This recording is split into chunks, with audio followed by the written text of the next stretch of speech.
Oh, nice. Hey, darling, how are you doing?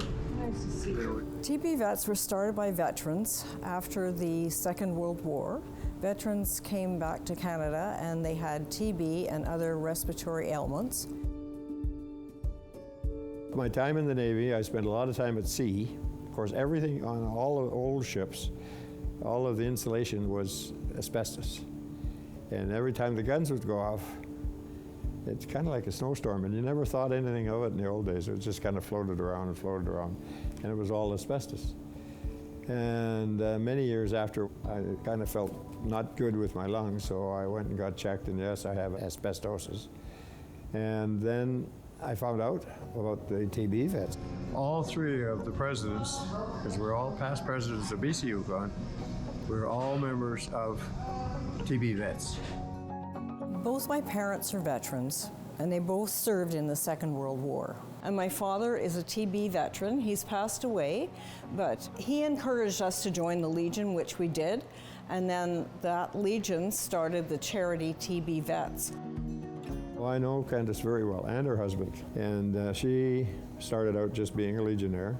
Her dad, of course, was one of the originators, and they were responsible for doing things like key tags. So each year we mail these out. We mail to 105,000 people on our mailing list, so lots of people in BC know about them and get them. Veterans, after the Second World War, because of their conditions, were not employable. So they couldn't work, and then they started a key tag lost and found service.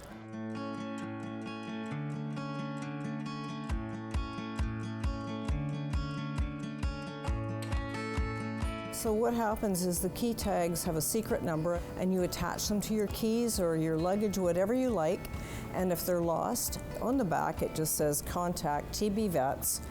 If they're found, then the public can just throw them in the mailbox, and we have an agreement with Canada Post. They come to us and we contact you and you get your keys back. In BC every year there's over 200 patients with TB. And it's just like silently, people don't talk about it. It's not eradicated. Dr. Yossi Avge, he's a world-renowned TB researcher. So we help fund his research at UBC. TB is the most devastating disease from a single organism. And as astonishing as it sounds, every 20 seconds a person dies from TB throughout the world.